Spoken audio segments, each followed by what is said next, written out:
What is up, you beauties? My name is BatchatBegins, and welcome back to the channel for another fantastic video.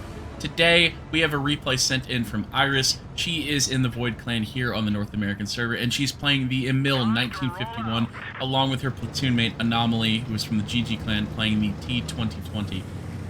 Personally, I actually prefer the Emil 1 to the Emil 1951, mainly based off the fact that the Emil 1 just has much more consistent turret armor.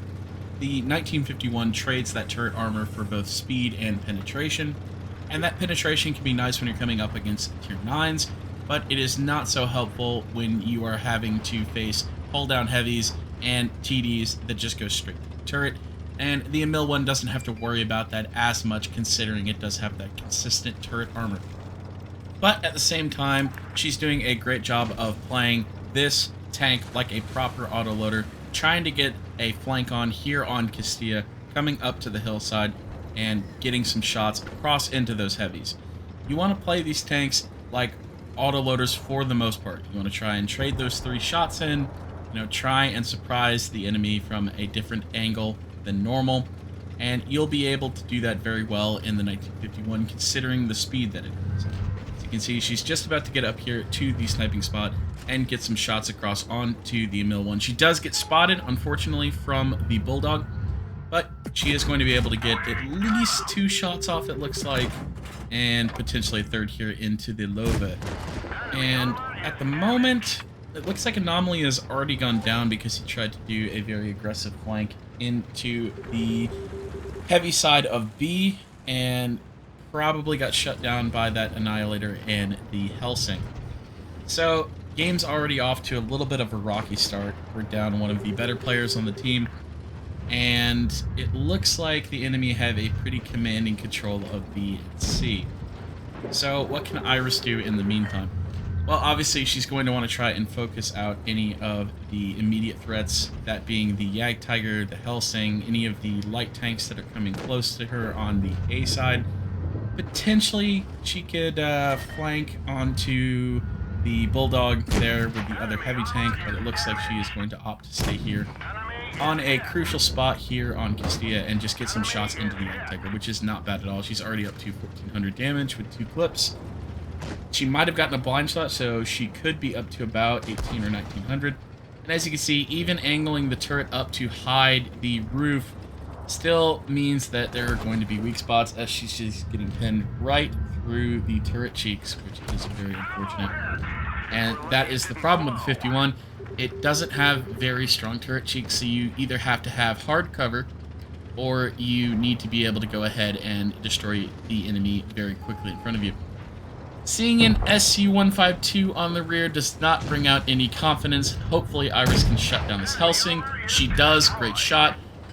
They haven't really evened it up. Despite getting 2 kills, they've lost 2 tanks in the meantime, meaning it's down to 3v5.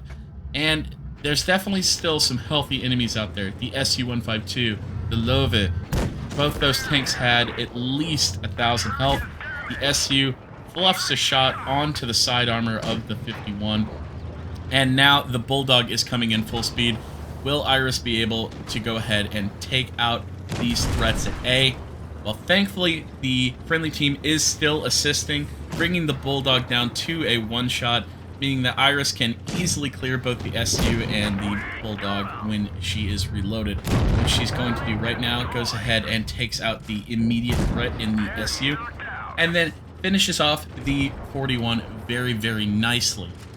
Now, it looks like there's 3 tanks left. The Emil, which we all know is on a 1-shot, a nearly full health Annihilator, and a very, very healthy Love. And at the moment, I think the bigger threat, despite it being a tier 7, is still the Annihilator, just because it can pump out that 600-ish damage very, very quickly. And that in itself is very scary. As you can see, I don't think this Annihilator driver is super amazing. He shot all of his shots on the move instead of aiming for the lower plate of the 51. But thankfully, it looks like the Love is going to be, so the Annihilator is easily able to be isolated here at A, which is what I think Iris is going to do. That's the best plan of action she has right now.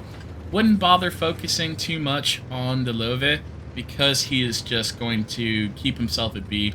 And you know that he's in the middle of the map, and you and your teammate are on opposite ends, which is good right now. You can focus on different tanks and taking them out. What I really like right here, we were all watching this replay on 34's stream. I'll go ahead and leave that link in the description.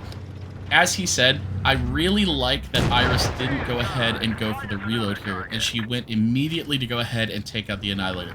That was very well played, and it shows very good game sense.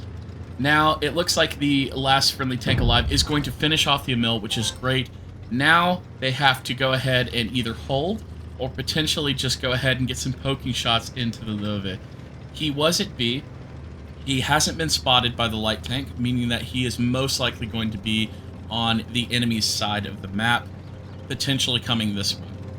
And it looks like that's exactly where he ended up, going up to the hill. Now, if I was this low driver, I would have gone ahead and pushed onto the hill because higher ground is always going to give you the advantage. Instead, he decides to go ahead and turn all the way around. He takes all 3 shells from Iris, but he is doing the smart play here in this situation, which is just going ahead and rushing the autoloader. He's going to go ahead, come around the rock, and get a shot in what looks like the turret. Yes, he did break the turret ring on the Emil. But luckily, Iris is reloaded, and is she going to be able to get the last shell in time? Yes, there we go. Absolutely nailed down. That was a great clutch there in the 1951, and a great example of how to play this tank on a map where your team is losing very drastically. I hope you guys enjoyed that one. There will be more like it coming soon. Check out the links in the description for the Discord and other things. My name has been BatchatBegins, and I'll see you guys in the next one.